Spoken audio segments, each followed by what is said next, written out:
Hey, welcome in. Welcome to the Arrowhead Addict podcast. We are here coming to you live. The Kansas City Chiefs are going to the Super Bowl. You only win a Super Bowl 2 times every 5 years, right? Oh! The warm-up act is over. Let's bring in Melissa Etheridge, massive Chiefs fan. Melissa. Super Bowl champion, 2-time Pro Bowler, and Trent Green. Trent Green, how you doing? Hey, what's going on, guys?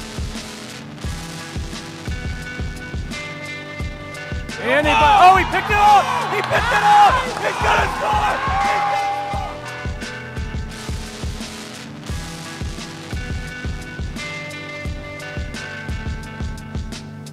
And we'll see you next week. But until then, as always, go Chiefs.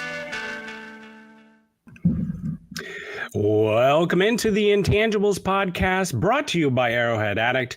My name is Bryce Carter, and I am joined by a new proud owner of a Carson Steele jersey. It's Christian Ainsworth. Christian, where is it? You don't have it on yet?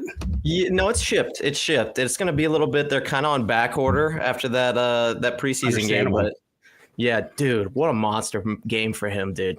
I'm Carson, so impressed. Man of Steel. It was impressive. It was exciting. It kind of felt like that was definitely the big winner of the week. I see. Are you sipping on a Red Bull there? Yeah, what is this? Elderflower? Not a sponsor, but definitely grab one. I'm on this today, energy drink wise. Please come get us energy drinks. We're happy to be a sponsor. I will peddle your product. Please come get us. Big energy drink guy, unfortunately. It's probably shaving years off my life. It's this generation's like smoking. Like, like back in the old days when everyone was smoking, you're like, oh my God, can you believe that people used to smoke like that all the time? Now I'll just be like, look at them all drinking energy drinks. Did they know? Like, I did know. And I'm happy because I'll die like energized at least. So, but we've got a lot of stuff to talk about. Speaking of energized, Chiefs did not look necessarily energized in their loss to the Jaguars, but it's preseason. So no reason for panic. We're going to be talking about that game. We're going to be breaking down some of our risers and fallers from the game. And also we're going to be doing some film breakdown. We got a quick film review that we're going to do over Xavier Worthy, Kingsley Suamataia, and Felix Anudike-Uzomah. Probably 3 of the most players that Chiefs Kingdom was most interested to see how they would do. So pretty excited to get to all of that. But before we get going with that, unfortunately, we got to talk about some of the bad news that came out of this preseason game, and that is the injury to Hollywood Brown. Now, as of the game, after the game, he was diagnosed with basically a broken collarbone. I'll look up the exact terminology here in a second. But he was in the hospital. He's since been discharged. He's now back in Kansas City. It sounds like they avoided surgery, which is a good sign. This is basically the exact same situation that it was with Tyreek Hill. They had to pop it back in place. But Christian, your 1,500-yard, 24-touchdown season for Marquise Brown just got a little bit more challenging. What do you think this means? So I don't think it'll have a huge impact. Tyreek Hill had a similar injury a few years ago, playing the Jags as well. So kind of weird coincidence there, but he was out for, I think it was 4 weeks. He didn't have surgery on it. Looks like that's going to be the same way with Marquise Brown. I see him coming back like week 1, week 2. It's going to dampen the mood on my offseason expectations, but who cares? He'll be back. It's all about the postseason anyway, right? The 1,500-yard run in 14 or 15 or 16 games is going to be historic when he does on a shortened season, right? Yeah. Hey, it could happen, dude. We've seen crazier things happen. I do think looking at this though, this is pretty significant. Given the fact that the Chiefs are basically playing a game here in about 20 days or so, the likelihood of him being back is very short, very small, that he's going to be back for the opener against the Ravens, right? So that's a concern. The win, they do have that nice little 10-day break because they play on a Thursday before they play the Bengals. Quite honestly, I think the earliest we will see him is maybe the Bengals, but more than likely the Falcons game. Week 3 would probably be the time I'd expect to see him. That's 4 weeks. That's about the same timetable as it was for Tyreek Hill. And it also really just stings because I thought we got a good look of I know it was one play, but I think we got a good look of some of the things that he's going to be doing. That intermediate part of the field, the speed, it all flashed on that first play, right? The first play? Yeah, I don't know if that's indicative of what he's going to be doing during the season. I mean, it was one play. But it was one play, but I think that that kind of was a flash of what they were hoping for him to do, right? All the time. people have always talked about him being a burner and that, he's just going to be a vertical stretch guy. And I think he's going to be a lot more than that. And, we've talked about him kind of being one of the more complete receivers the Chiefs have had here for a little bit. So the question is, who's next, right? Who's up next?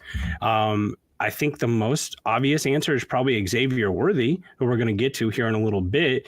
But how confident are you in Xavier Worthy being able to take up the snaps that are now vacated by Marquise Brown's injury?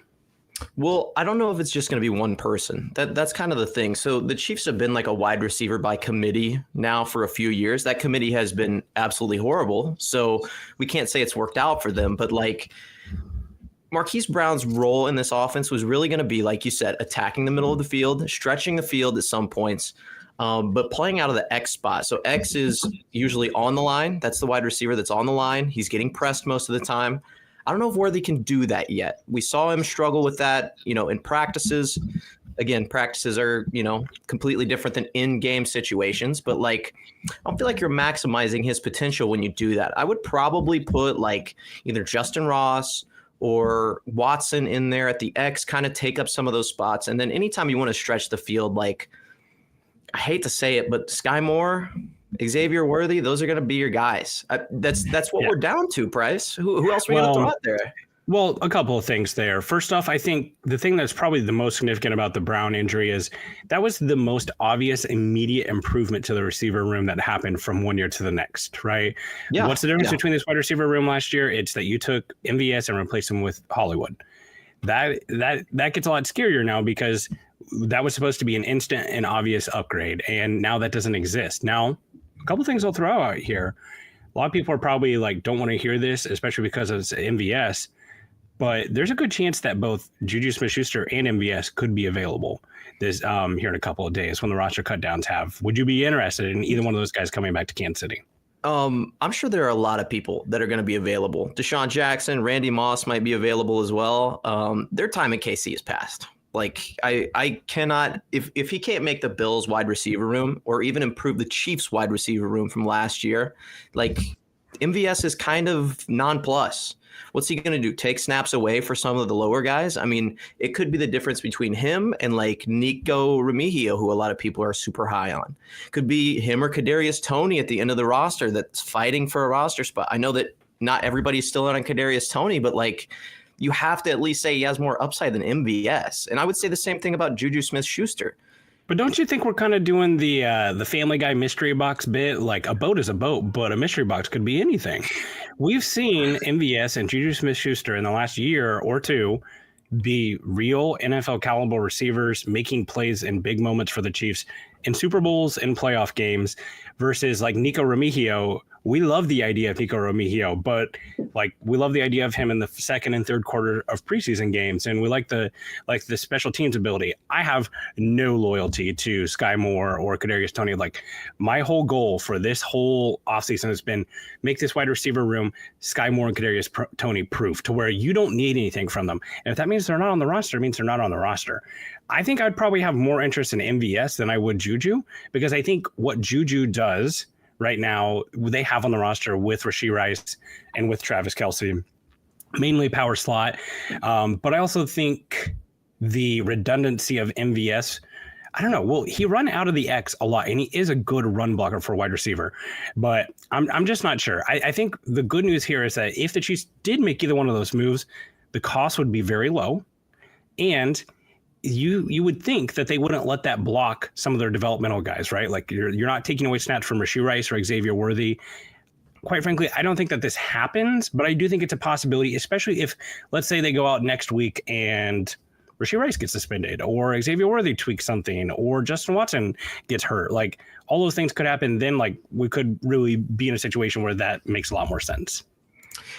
I guess that's correct, but with that same logic, it's like if Patrick Mahomes gets injured, we're going to be in the quarterback market for somebody to come in and help out. It's like, yeah, I understand like Carson Wentz might be a good player. He might be fantastic. It's like, but you have Patrick Mahomes already on the roster. Even if he's not playing, I don't see that there's reason for us to go invest in something not really redundant, because you can't really replace Patrick Mahomes, but like the minor improvement you're going to get from an MVS over a Kadarius Toney or a Sky Moore is like it's so inconsequential that there's almost really no point in doing it. Like I could really not see him impacting. The biggest impact he had, MVS in particular, was in that Super Bowl when he caught, or in the AFC Championship game when he caught that last pass to seal the game away. And then, in the next game that they played in the Super Bowl, he is running backwards after catching the ball 5 yards ahead of the line of scrimmage. Like, you know what? Did he make some catches? Sure. Yeah, but he also did a whole lot of bad things. I'm not investing any more time, anything else into known commodities or known players. I'm investing in potential upside. And as long as we have Travis Kelce, a few other staples like Rashee Rice, we're going to be okay.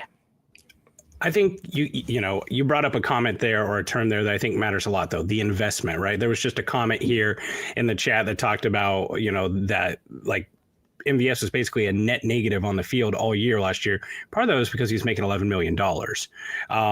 I agree. At $11 million, there was no brainer you cut MVS at this year because of how much he cost, right? But I do think those guys, both of them could be practice squad candidates, especially if they want to take the vet minimum type of thing, because I believe there's some sort of vet minimum deal for guys on the practice squad, like they get a set amount of money. I would be interested in having one of those guys in, especially if it was on the practice squad, because of injuries, right? They don't need to be Mr. Right. They need to be Mr. Right now. The one thing that concerns me. I like that. Not what? Mr. Right, Mr. Right now. Hey, that's how I married my wife. Okay? Right now. Okay, yeah, not Mr. Right, just Mr. Right now. That's how I married my wife. Okay, that's why I told her. It just happened to work. I'm still Mr. Right now. But like, I think week 2, week 3, those are two guys that you could plug in and fill a role, right? We're not talking about being the leading receiver. We're talking about making 10 to 15 snaps. But it'll be interesting to see what happens. All this, let's just hope there are no more injuries. Let's hope that Hollywood Brown recovers quickly. And I think we'd all love to be proven wrong here and see the Chiefs be extremely confident in Xavier Worthy. To that point, they yanked him off the field with the starters very quickly. I thought that was one of the best signs of preseason, is that Xavier Worthy and Kingsley Suamataia come off with the starters almost instantly, right? We want to get these guys reps. Think about how different the treatment of Rashee Rice was to Xavier Worthy in the preseason. Like, Rashee Rice played quite a bit last preseason. He was the leading receiver, I think, for most of the preseason, besides legendary Amir Smith-Marset. So I do think, that's a good sign. So let's just hope that they're confident in them and they have no interest in these guys, but it's worth talking about. Before we get going on our next segment, I wanted to shout out a super chat that we got from Raymond Chandler. Thank you, Raymond, for your awesome support of Arrowhead Addict. And that's just a reminder, too, that we've got a great community here at Arrowhead Addict. Be sure to jump into our premium Discord, become a member here, join our awesome fantasy football leagues. We've got signups going for those right now. We're making a really big sleeper league. Now is the time to do it, guys. The season's starting up, and you want to be a part of this community. It's the best place to talk Chiefs for sure. So thank you again, Raymond. Let's go ahead and get to the preseason game a little bit. Obviously, we're not going to spend a ton of time breaking down Ian Book, but let's talk about the guys that we think mattered the most. Christian and I both have 3 stock up and stock down, some people who we think stock may be rising or may be falling. So Christian, why don't you go first? Who do you have and then is our stock rising or is it falling? So the first guy that I have is Nico Remigio. I think that there was a lot of hype coming into this game about him. He was, hanging out with Patrick Mahomes all offseason, making a lot of plays in training camp. Stock down. I think we saw him make a lot of mistakes. He was not nearly as confident as I think that he was during the training camp stuff. Part of that could just be that he's, getting used to playing in NFL games. I mean, my overall takeaway from the game was we were undisciplined, maybe unaware of some of the new rules. Like, that's of an Andy Reid team. That's not something that I would expect. I think that's literally just preseason jitters, like getting guys out there that have to make an impact. And Nico has to make an impact if he wants to stay on this team. Say what you want about Kadarius Toney, Sky Moore. Those are guys that are fighting for a roster spot. And we talked about investment earlier. Chiefs have a much bigger investment in those two guys than they do the Nico Remigio. So they're not worried about Nico getting grabbed off of waivers once they put him to training camp or once they put him to whatever that is, the practice squad. So yeah, I thought it was a mixed bag for him. I thought that there were some times that he really looked good and made some, like the separation that he had on that play that ended up honestly should have been a fumble but wasn't. The separation there was impressive. He made the corner fall down. Now, whether that was the turf that made him fall down or because of a great cut that he made, I'm not entirely sure, but that was impressive. But then like just go down to the ground, he was already down, he gets up, and then honestly what probably should have been a fumble but wasn't. I also thought, you talked about being sloppy a little bit. It's very obvious that the special teams, the kick game, that's not ready. Maybe they were just trying to be very generic and weren't trying to show anything there, but the kick coverage definitely struggled. And, you didn't really see any impact from Remigio there. They're like, wow, this guy's got to make it, right? And that needs to be an area. I don't think it was an abysmal performance. I think like if, I can't remember if it was Ian Bick or I think it was Oludokan. He ran a corner route in the end zone, and if he hits him there, the quarterback, he would have had a touchdown.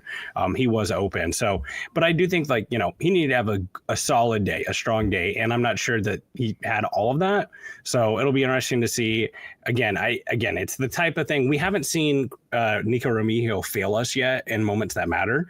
Like there for a while, Sky Moore was a darling. Now he is the whipping boy, and that's because he's failed us in big moments, right? You're okay until we see you fail. No one is more beloved than a draft pick who hasn't failed yet, right? The first round pick or the second round pick, we love them until they fail us in the spotlight. Then you're dead to us. So, but yeah, Remigio, I think a strong game 2 would definitely help his case for making the roster. Oh, yeah. And so I just have a few notes about what I watched from the game that made me come to this conclusion. First one, there was the botched return. Do we all remember that? Goes to grab the ball. I think it was who was he back there with? He was back there with. It was McCall Hardman, but No, not that one. He botched a return. I think it was a punt return early in the game. He had a huge fumble that absolutely should have counted. And then just, again, not playing confident. Like these are guys that have to play confident. I fake it till you make it. There's a reason that term exists. This is time, Nico. You got to fake it. If you don't have it, fake it until you make the roster and then see where you go from there. On a little bit more positive note, I'm going to go stock up on Jaden Hicks. Really excited by what I saw by him. Not even just the results. The results were great. Several tackles that really look solid, both in special teams and out in the flat. But also, I did get a chance to look at the All-22 on him. I didn't get a chance to do a cut-up yet. But I did watch a couple of series with him in. I just thought that he looked like a pro's pro. Nothing seemed to be moving too fast for him, especially at the safety position where, like, quite literally you are chasing most of the time, right? That is your job. Never looked panicked. And also, like, if you ask someone, hey, why was Jaden Hicks a 4th-round pick? One of the things they're going to tell you is limited athletic ability because of the size. I thought that he looked quick as hell. I thought he looked really good in the flat. Yes. Yeah. And also the ability, the closing speed, and getting those tackles just looked really smooth. The moment did not seem too big for him at all. And also, I'm super excited to see what the Chiefs are going to be able to do with him and Justin Reed on the field, which, by the way, Justin Fields, I've done that twice now. Justin Reed returned to the field a little bit today, rehabbing that quad injury. He was not practicing, but he was working off to the side, which is kind of the first step to getting back. So still a chance that Justin Reed is ready to go week 1 against the Ravens. That's really exciting. I think that is going to be a wild card type of player. We've seen what the Ravens do with Kyle Hamilton, who's another really big guy. I don't know that he's going to be working in the slot like Hamilton is, but I'm really excited about this. And I think, early returns this is a guy that the Chiefs definitely got right. And just another opportunity for Brett Veach to pick a dollar bill off the ground that other teams let him pick up in the draft. Oh, yeah. And we're going to talk about FAU a lot in the next couple of segments. And so when you think of Brett Veach, you think of, well, at least on Twitter, you think of CEH, you think of FAU, guys who were drafted in the first round, not competing. Dude, Dave Merritt, Steve Spagnuolo, Brett Veach, they know how to pick them. DBs, they are incredible at it. They are building these guys up. They're bringing them up. They're making them legit stars in the NFL. And, like, dude, he was just all over the field. Every play that you wanted him to make, he was there. I'm sure that he had some mistakes here and there that we're not exactly catching. But, like, dude, what more could you have asked of him? I mean, truly, to come in, play as well as he did, come off the field. I mean, go ahead. Yeah, I was just going to say, someone brought up a comment here asking if Jaden Hicks had off the field trouble. I have not heard anything about that. I will say I've got some people who work in the draft media who kind of talk to me about this type of stuff. I was one of the first people to kind of bring up Rashee Rice's off the field issues because not a lot of people were really talking about it whenever he was first drafted. Then it became a bigger thing because of that information that was passed along to me. I've not heard anything about Hicks. Hicks went to Bishop Gorman, which is a pretty prestigious college, high school football program in the Las Vegas area. It's like one of those schools that people move their kids to play. And he waited his turn because he was kind of down the depth chart. I know that. And people were impressed by that. And by all accounts was a stand-up guy in college. I've not heard anything about that. I'm not saying you're wrong. I'm saying I haven't heard anything about it. And I didn't see any draft profiles that had that in that. A lot of times those are written into those draft profiles. So, be interesting to see. Hopefully that's not the case, but maybe it's something that I missed. But yeah, stock up Jaden Hicks. I think this is a guy that's going to be an impact starter or role player this year for sure. And we've seen the Chiefs do this, right? Like Mike Edwards was that guy last year, who's the third or fourth safety, but still have plenty of opportunity on the field. So be exciting to see what he does. Christian, who's your next riser or faller? We previewed him. You know him, you love him. The Man of Steel, Carson Steele. Dude was a baller. Like, I don't know how. Here was my thought process watching the game. I watched Pop and I was like, okay, 1,500 total yards, a possibility for sure. Then I watched CEH and I go, is CEH the second best running back on the roster? And then I watch Prince and I go, okay, Prince is the second best wide receiver or second best running back on the roster. And then we got to Carson Steele. I was like, no, Carson Steele is the second best running back on the roster. Like, we saw Prince make a few mistakes. We saw CEH not play up to, I think, what his talent level should allow him to play up to. And then Carson Steele comes out of nowhere. He was one of your guys. So I'm going to let you have the floor. What did you see in him pre-draft to make you fall in love with him as a prospect?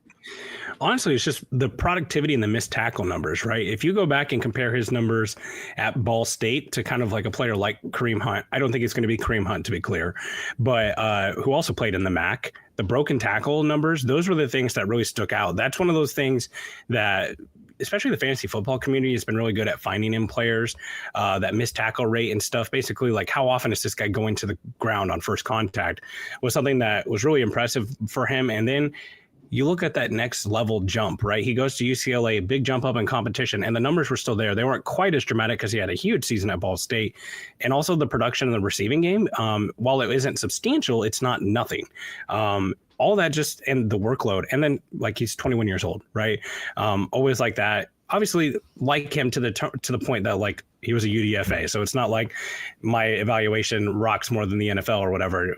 The consensus was that he was not a draftable player.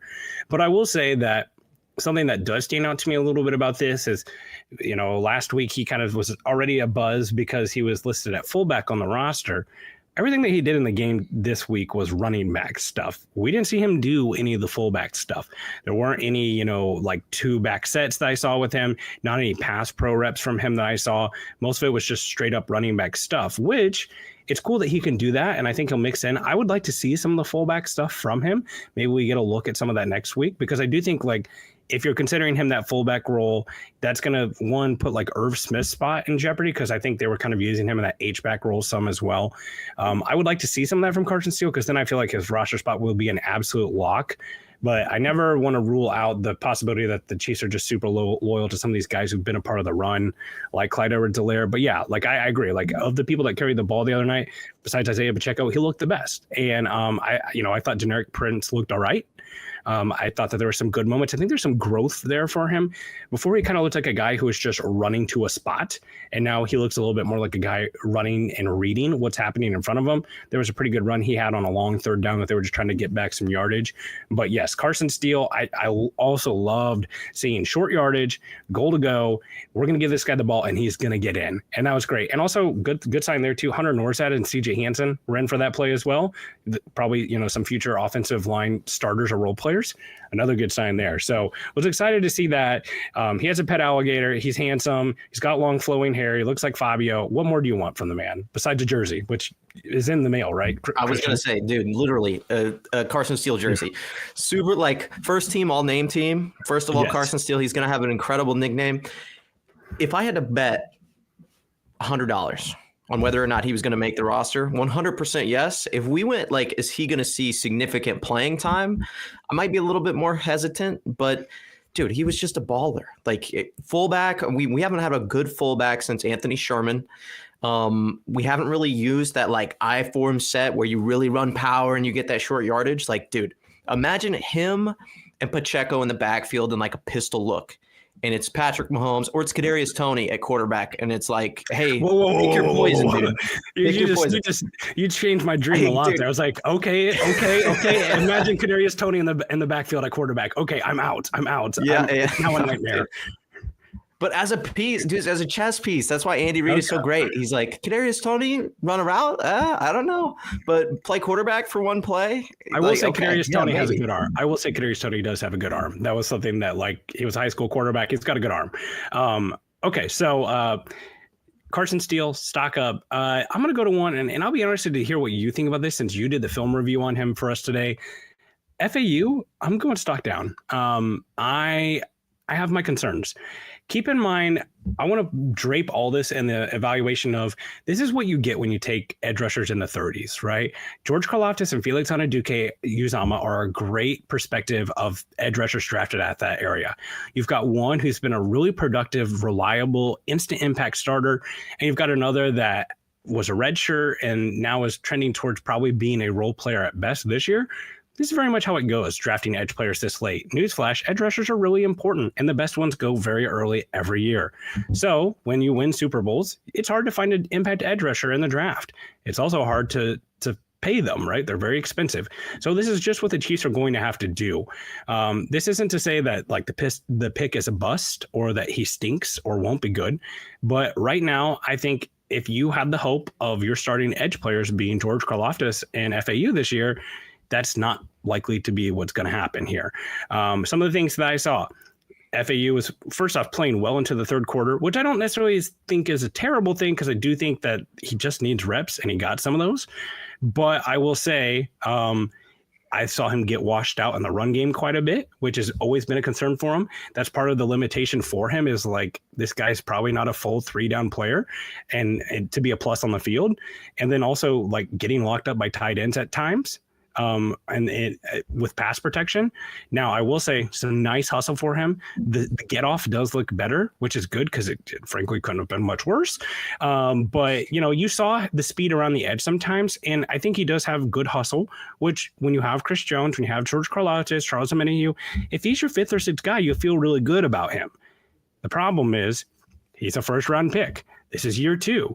That's not really what you invested in. So slight concern there. It would not surprise me to see the Chiefs make a move at edge before the season starts, especially with the Charles Omenihu injury. Malik Herring's probably a rundown player. Mike Dana is likely going to be slotted as the starter and play majority of the snaps. I thought the pass rush, especially in the beginning of the game, looked good considering there was no Chris Jones. But yeah, FAU stock down. I'm not seeing a pathway this year where we're like, wow, 10 sacks. I don't think that we get a George Karlaftis jump this year from him. No. And we talked about investment earlier when we talked about draft picks. Another thing that we need to consider is expectations. What were the expectations for FAU coming into last season? He was a developmental pass rusher. He lacked some strength at the point of attack, but he showed promise. He showed some bend around the edge. He had that cross chop that allowed him to get in the backfield, and he showed that he could be productive.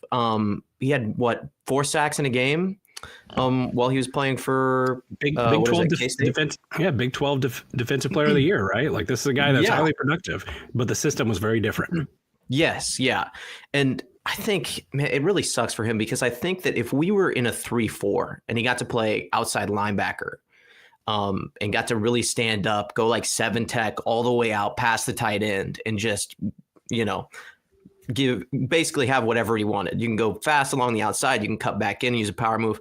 Like if we were running a system like that where he didn't have to line up at the 5, which is head up on the tackle, then he would look so. I seriously believe that this is another case of CEH and not utilizing a player's skill set.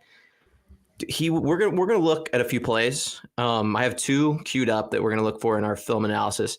Dude, he's just getting worked by tight ends. Jags backup tight end is washing him out in the run game. That cannot happen in a Steve Spagnuolo defense. It just can't. Yeah, and I mean, And one thing too, like at K-State, a lot of time he was like lined up at the 4 or the 4I, where he's on the outside shoulder of the guard.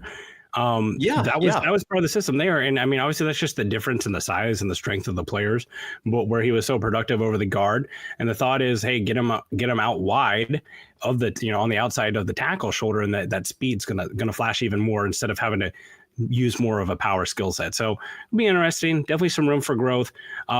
Let's both do one more real quick stock up, stock down, and then let's get to this film since we've got some cut ups that we want to share.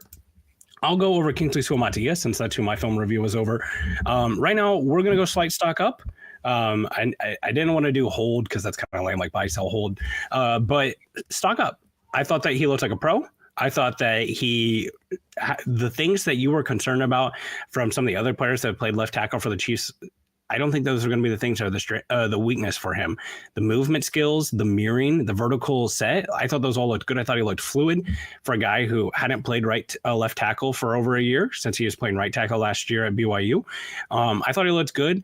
I thought the grip strength looked really good. There's a snap that we'll show here that he gets his hands on Josh Allen Hines, I believe is his name now. But the grip strength looked good. I was pleasantly surprised by what I saw in such limited reps. Granted, they are very limited reps. We've got 5 snaps of him with the first team offense, but that's without Joe Thuney next to him too as well. So I was very excited about what I saw. I was also very excited to see the Chiefs get him out of there very quickly, especially whenever you consider Wanya Morris is injured and wasn't playing in this game. So that's a pretty good sign. I'm pretty encouraged by that. So Kingsley Suamataia, stock up. Yeah, I would agree as well. Like, as a person who had a lot of concerns coming into this season with his maturity on the field, not off the field, and his technique, basically the baseline things you look for in an offensive lineman, he looked pretty good. I mean, I had to watch him a few times. There were a few plays that I was looking at and was like, well, could he have done that? But he's so athletic. Like, you run through all that stuff in your head. I think he played fantastic. I am more than comfortable saying he will be the left tackle starter, and good for him. I mean, seriously, it takes so much to go from where he was at the beginning of the offseason to where he is now. And if that's any indication of the progress he's going to have over the next season, over the next 3-4 seasons, then we might have an all-star on our hands. I mean, he really, really, really improved, and that's all you can ask of a first-round talent. Yeah, and to be clear, for him to be successful, we don't need an all-pro. We don't need a Pro Bowl player. We don't need a guy who's going to reset the left tackle market in a few years contract-wise. It'd be nice to get top 15, top 10 left tackle play on a rookie deal, right? That would be insanely valuable to this team and really help. They have not had that in a while. I think, Orlando Brown was probably close to that whenever they had him here, probably closer to that top 15, top 10 level. An impact run blocker, not so much a pass blocker, but it would be a huge win for them and give them some real long-term flexibility for roster construction. Christian, who's your last riser or faller? Justin Ross, another guy who I was fairly critical of going into this offseason. Dude, you saw the play. Do we even need to talk about it? I mean, he was seriously insane. Like, who's that guy? DeAndre Hopkins-esque. Like, catch, toe tap along the sideline. Like, we know he's not going to be DeAndre Hopkins, but do we really know he's not going to be DeAndre Hopkins? You know what I mean? Like, he's just so athletic. He's so tall. He wins those 50-50 balls. Like, dude, why? I love Hollywood Brown. I think he's going to be perfect in the offense. If we see somebody take the majority of his snaps from the X and it's not Justin Ross, I'm going to be a little disappointed. I'm not going to lie to you. Well, I was talking on the post-game show with Patrick that I also think that the way that Justin Ross was always going to make this roster is being one of the bigger bodies, right? I think he's probably even a little bit bigger than Rashee Rice, who's right now their biggest wide receiver, which is kind of a statement on the Chiefs wide receiver room and how slight it is built. But that was always going to be the path. And now with the potential injury to Hollywood Brown, I feel like it's even more likely that the Chiefs are keeping 6 or 7 wide receivers, because I don't think that they're going to be IRing him or, putting him on the PUP, because that timeline just doesn't quite line up. So yeah, I do think that Justin Ross, between, we've known that he's been able to high point balls and win at the catch point. But for him too, now it's like year 2 or 3 of being on an NFL team. He's played in actual NFL action. I think that what you're hoping here is that he continues to look like one of the better players on the field against second and third stringers, and then mixes in some with the first team. Again, we're setting the floor pretty low for him. We're not expecting, 400 yards and 5 or 6 touchdowns. We're talking 100 yards, maybe 150 yards on the season. But is he able to be an impact run blocker, play the X when Hollywood Brown is out, win a few contested catch balls, and then maybe, have a touchdown or two? I think that's possible. And quite frankly, I think he could have done that last year. I think, he kind of shot himself in the foot with the off the field issues that saw him be out for a decent chunk of the season. And then at the end there, the Chiefs were just trying to streamline their offense as much as possible to run it through 3 or 4 players, because I think having so many options, the Richie Jameses of the world, the Sky Moore, Kadarius Tonys, I think that was part of what ended up hurting them, was how, they had so many guys running in and out that they needed to simplify that process. So that hurt Justin Ross as well. But the talent is still there, and also health, right? Like he, has had health issues historically. He's got to stay healthy. You are muted, sir. Glad we got one in. Well, we might have lost Christian here. He's talking, but I can't hear him. I'm not sure if he's muted or not. But as he's trying to work through those tech issues, last person I had that I wanted to go over real quick was Joshua Williams. Stock down on Joshua Williams for me. Part of this is that Joshua Williams has had kind of a golden opportunity to fight for this second corner spot. I think that with the injury to Jalen Watson, with Nazeeh Johnson coming back from an ACL injury, there was a really good opportunity for him to come in and win the second corner job outright. In fact, Robert Mays of The Athletic, they did a podcast on the Athletic Football Show where they talked about some of their breakout players for the year. Joshua Williams was one of Robert Mays' players, because he just looks at him and the athleticism and the ability and what he's done so far and say, hey, well, this is the next L'Jarius Sneed. This is the next Charvarius Ward. This is just what the Chiefs do. But I don't really think he's grabbed hold of this opportunity. I think, we've seen the Chiefs consistently mix these players in and out of camp at second corner, right? They've tried Nazeeh Johnson there. They've tried Keith Taylor there a little bit. They've tried Kelvin Joseph there. They're not really totally sold on the fact that the other outside corner is going to be who it is going to be. So I thought in the game, he, got a little grabby on a couple of people. I thought that there were some opportunities for him to really set himself apart there and just didn't. He had that big catch with Brian Thomas Jr. And I think that's a good example too of like what we could see if the things go wrong at corner this year. And it is, last year you have Joshua Williams, a guy who has some traits. He was going up against 3rd, 4th, 5th options in offenses. It's going to look a lot different when he's not guarding Chris Conley in the Super Bowl and he's guarding Deebo Samuel or Brandon Ayuk. Brian Thomas Jr., a big, strong, fast guy, a rookie, comes down with a big contested catch against him. So that was something that was just a little concerning. Hopefully that's not something that we see long term. I also still am not totally opposed to the idea that they were on Watson and Williams on the outside and McDuffie on the inside some too. I think that's where McDuffie's going to be his best. We saw a little bit of that in the preseason game as well, that they were mixing him into the slot. So it'll definitely be interesting to see how that goes and what they do at the corner position. I don't think that they make a move. I know some people have speculated like, oh, maybe they need to bring in another corner. Not sure that that's what's going to happen here. I think they have the bodies, and I think that they will probably try to give Nazeeh Johnson an opportunity. It's also worth noting both Nazeeh Johnson, Jalen Watson, and Kirby Joseph all did not play in this game. I can't remember if it's Kelvin or Kirby. I think it's Kelvin Joseph, the second round pick that was with the Cowboys for some time. All those guys missed time due to injury, as well as Chris Jones and Derek Nottie. So some big impact players on that defense will definitely help the overall product there going forward. So we will see how that looks. But now we're going to go ahead, and we're still missing Christian. Hopefully he'll come back here soon. Looks like we're just having some tech issues.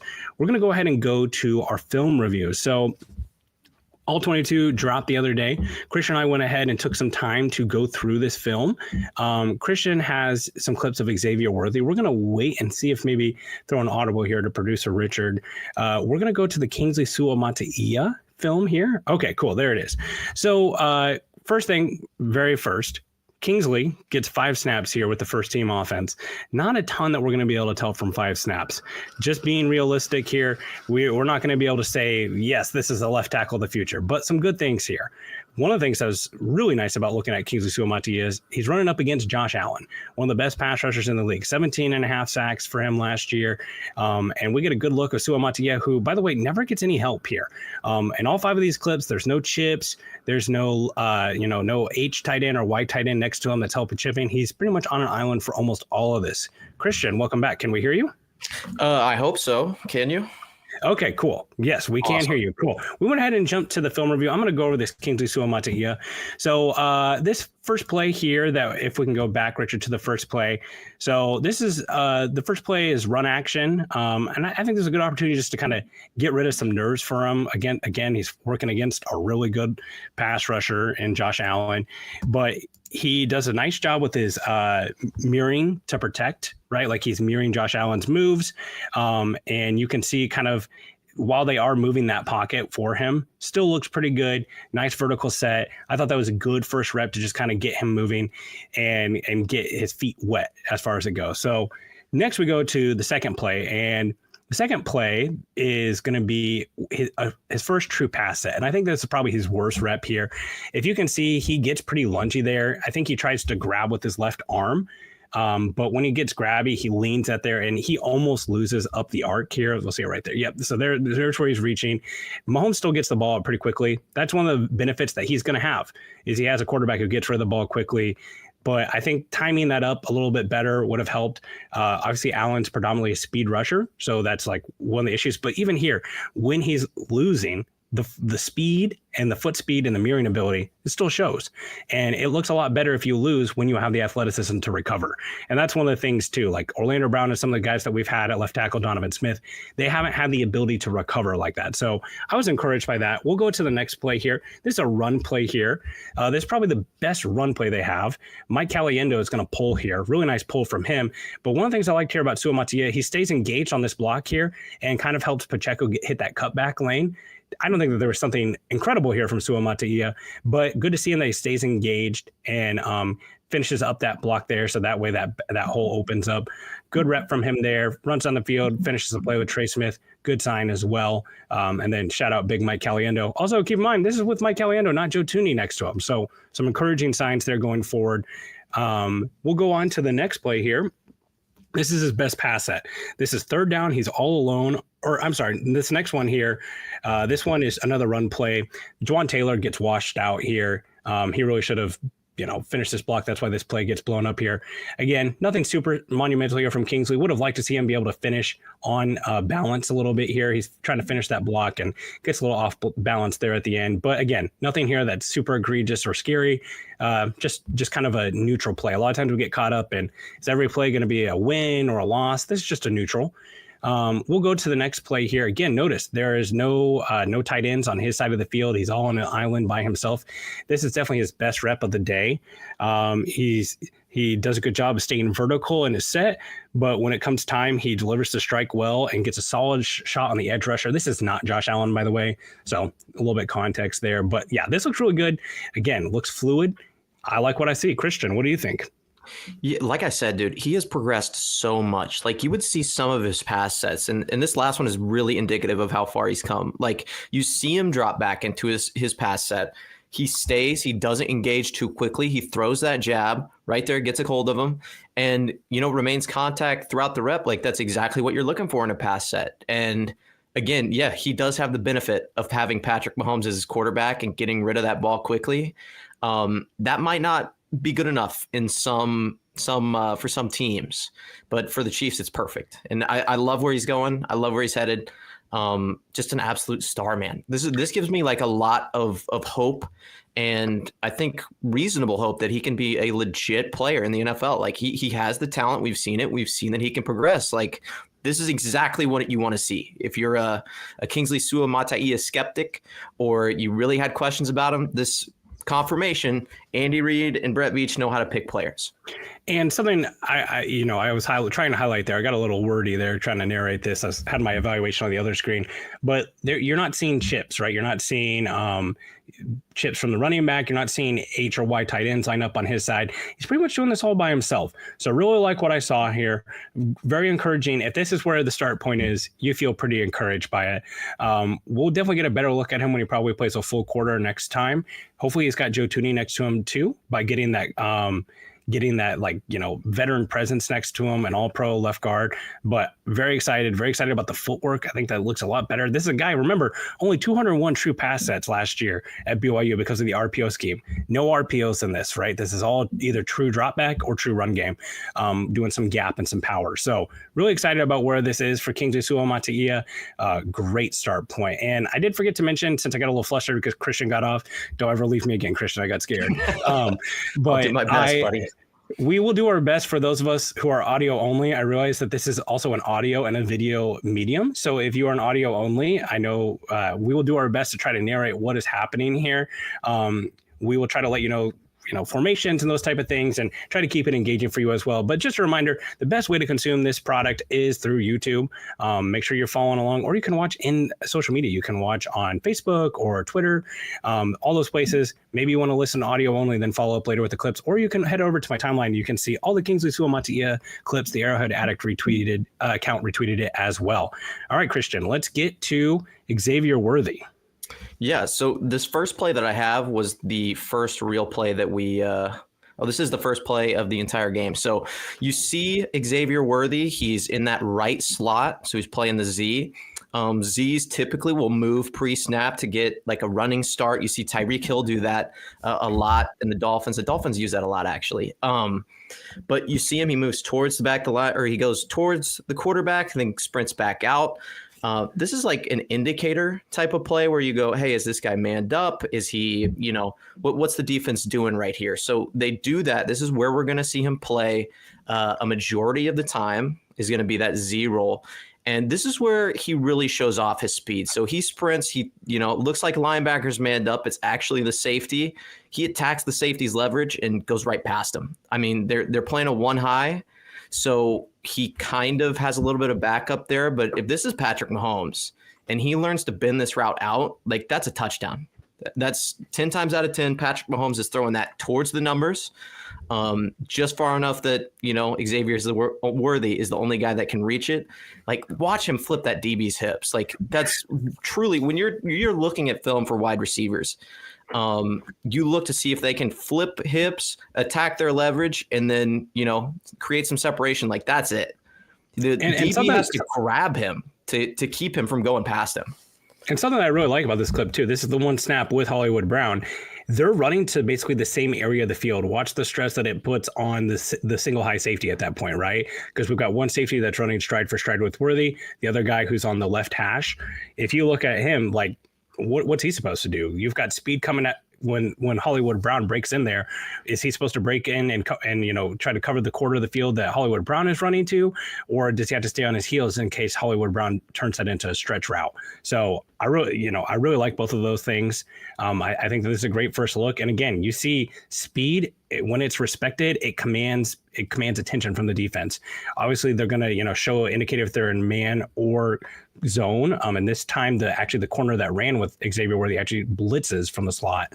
But yeah, pretty exciting stuff here. Good first route, and yeah, you see the speed, and when it hits, it hits. Yeah, so I'm ready for our next clip whenever we have that available as well. So this next one, he's playing slot on the left side, sort of the same exact role, Z roll. He's not any pre-snap movements, just straight up him versus a DB, him versus the defense. And this is, again, where you say, hey, Jags, DBs, what are we doing? Are we watching film? You know who that guy is, right? He ran the fastest 40 of all time. You might want to start backpedaling as soon as he jumps off the ball. You have to respect the speed. This DB does not. He does not. He says, I got help over the top. You see the safety all the way back there at the back of the screen. He's sprinting backwards. That can only help you so much when your DB doesn't help you out in that intermediate, like hook to curl over there, like right there. If he throws the ball right as soon as he makes contact with that DB, that's a first down, and it might be a touchdown. We know Xavier Worthy is shifty. I like our chances. If I'm Andy Reid, I'm saying, Pat, throw that ball right there, drop it in. And Xavier Worthy in the open field, one-on-one versus safety, we'll take it. We'll take that all day long. Attack.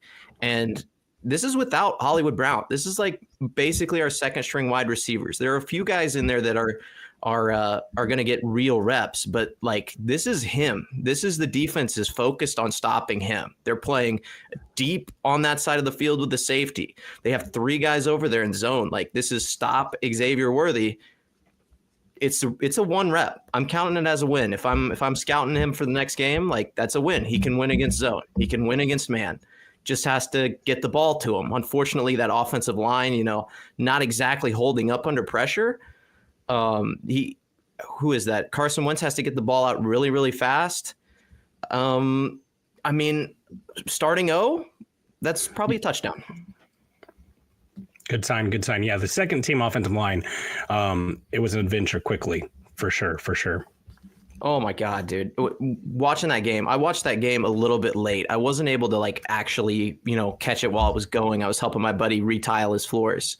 And so I came back and I'm like, all right, let's take a look at this offensive line depth. It's like, oh man, we better hope that Wanye comes back and he's, developmentally progressed, because this offensive line, the depth is just not there. I understand it's the Jags. They always have a good D line.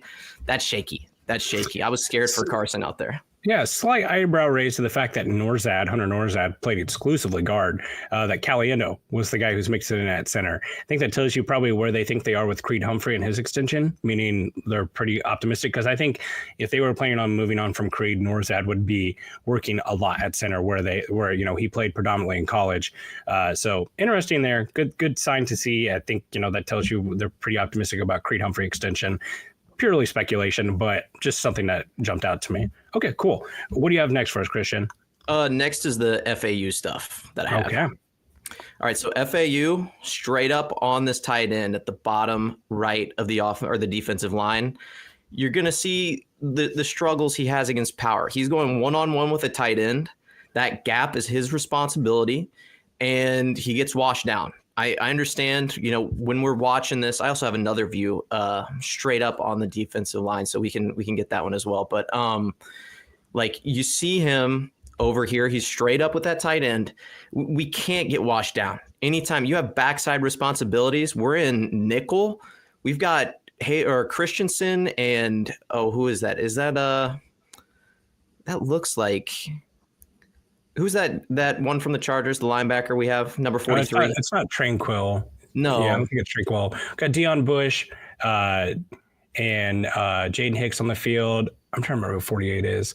Anyway, I think it's Jack Cochran. Is that Jack Cochran? Okay, yeah. Cochran and Christensen are on the field for our linebackers. We're in nickel here. This is a – you have – what? Say that again. Nick Jones was lined up in their slot there. Yeah.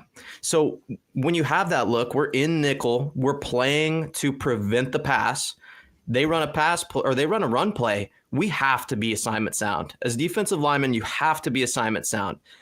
The linebackers are at a disadvantage. You hear people talk about there are X amount of people in the box. It's like it's a light box, so we run on it. That's a light box. The defensive line has to win their gaps, win their assignments. You can't get beat one-on-one with a tight end. You just can't. That's if that happens, and you're an outside linebacker that's playing in a 3-4, like you're a little worried because you're supposed to be a lot stronger than that. But when you're 4-3, like that can't happen. This cannot happen in a normal game. Yeah, and we talk sometimes with defenders, pass rush win, pass rush neutral, pass rush loss, run loss, run win. This is probably closer to a run neutral or run loss for FAU because he is able to still get a shoestring tackle here. But you see that lane open up here. If that was going to be a run down win for him, he's shedding that block and is there to meet his man, right? Like he's there ready to steal that backside. And there you see him just get washed out. Credit to him for having the agility to still make that shoestring tackle, because if not, that might be a much bigger gain than already was. It's probably close to about a 10-yard gain, but you picked the right clip, man. I watched this one live on the broadcast and it jumped out to me. I was like, oh, there's FAU getting washed out by a tight end. So nice work on you for finding this clip. Yeah, thank you. A lot of research going into this. All right, so for the next one, I picked another run play. We saw, I think the statistic came out, it was 19% rush win rate against the pass for FAU. That's not fantastic when you're going against number 2 and number 3 offensive linemen. This is more indicative of his ability to again get kind of washed out by another tight end. He's one-on-one with this guy. You see him, he's at the top of the defensive line, one-on-one versus a tight end. Beat your man, win that rep. He gets washed out. He gets turned. I think part of this is not necessarily that he's weak or he's too weak to take on a tight end. I think a lot of it is he's still struggling with the mental side of playing defensive end in a Steve Spagnuolo scheme like this. You have backside responsibility. Anytime you're the defensive end and the run is going the opposite direction, if you don't recognize that it's coming your direction, you think you have to come inside, and that's kind of what he does. You see, he gets inside leverage on this guy, and he's really fighting to secure that B gap or the C gap, excuse me. And make it so that guy can't cut back. Well, the play's running right at him. Like he gets washed. He gets in position to get washed and makes it easy for the tight end. Like this is something that as weird as it is to say, like gives me some encouragement where it's like, hey, listen, we didn't recognize the play. We were in a bad position. We got beat. We can teach you to be in the right position. We can teach you to recognize what's coming. And again, that gives me a little bit of hope, at least that he's going to turn into like at least a serviceable defensive end for the Steve Spagnuolo defense. Like, but if this continues to happen, and the main reason why I put it up here, it's like, you will not see any time on the field. I don't care if you're a first round pick. I don't care if you're a fourth round pick. In Steve Spagnuolo's defense, defensive ends have to be able to hold up against the run. And he just cannot or does not on this play in particular. Yeah, and I think, right now the pathway for him is when you have him as like maybe the outside guy, you kick Dana on the inside or you kick a Minahu on the inside and it's an obvious pass down, right? That's where you're probably getting like reps from him. And that's just not the pathway that you want to see for a first round pick. There's still time to develop. There's still time for growth. I do think that play strength is one of the things that they've talked about, and also rushing with a plan. We're not looking at a rush snap right now, but that's something that Steve Spagnuolo has been very upfront and obvious about in press conferences. Sometimes coaches, they bring attention to things to their players in press conferences. It's something that stands out. And, the get off does look a little bit better than it was before. But yeah, there's definitely some room for growth here. Maybe he takes another step in the next couple of preseason games, but it wouldn't surprise me if we see him playing plenty of snaps in preseason game 3, which is traditionally a role that only backups are doing. And yeah, you just hope that, the story isn't totally written on him as a player. You got to remember, at one point during the 2022 preseason, we all thought that Colin Saunders was going to be cut, and he was a pretty impactful starter that year and a draft pick that was in the last year of his contract. So player development, it's not necessarily vertical or linear, but it's one of those things that we need to see growth. And I do think there's some growth here, but not what we hoped for. Well, and I love that you brought up how much he played in this past preseason game, because if this is the problem, that he just isn't confident in recognizing defenses, but he can get good position and he is strong enough to play against the run, then he needs to see as many snaps as he possibly can. Like you talked about, him playing a whole bunch in this upcoming game, like the third team, fourth team, like that may be exactly what he needs. Veach and Steve Spagnuolo thought he could be when we brought him in. Like this could be exactly what the doctor ordered for him. We saw George Karlaftis struggle with some play strength plays in his first preseason. Now he flashed some pass rush, especially against the Bears. He was an absolute monster, but like this is what we need to see. And if it's a problem that can be fixed, it will be fixed with more playing time. So don't be alarmed if he's playing, 60% of the defensive snaps on Saturday, I think is when we play again. Yeah, for sure.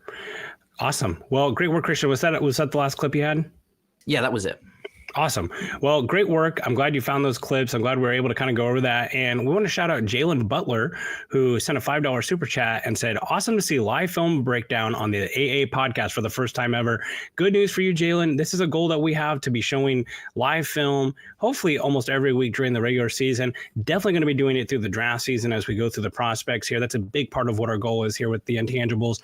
We will be at the mercy of the schedule and NFL Plus there a little bit too. For instance, if the Chiefs are playing on Monday Night Football, we're probably not going to be breaking down all 22 from a game the week prior. We'll probably be a little bit more pregame centric. But as the games flow, as the schedule flows, as the all 22 drops, we'll be trying to bring you this type of content more consistently and looking at it. We can't promise they're always going to be right. I'm not going to sit here and debate like, oh, is this Trey left or Trey right? Or is this, we're not experts. I'm not going to pretend to be on the field with Andy Reid or Matt Nagy, but we can look at players and see what they're doing. And it's also just great to learn more about these players and what they're doing. And for those of you that don't know, Christian's a high school football coach. He's a wide receiver coach. Hopefully you don't mind me outing you there. But he knows what he's doing. So it's good to have this perspective, and we'll be trying to bring this content to you guys all season long. And, that's why you're going to keep it locked in here, Arrowhead Addict, because we've got a great show every single day of the week. We've got lots of great talent. You can hear Josh Briscoe. You can hear Sterling Holmes. You can hear Patrick Allen. You can hear Matt Verderam. You can hear all those guys every day here on the Arrowhead Addict channel. That's why you want to subscribe our videos, follow us on your favorite podcatcher, leave a 5-star review, and join our premium Discord. Get in those fantasy football leagues. Hang out with Sterling. Hang out with Josh Briscoe in the chat and talk ball with us. Christian, anything else from you today before we log off for the day? Just excited to be back, man. Football's being played. Like, the Chiefs look good.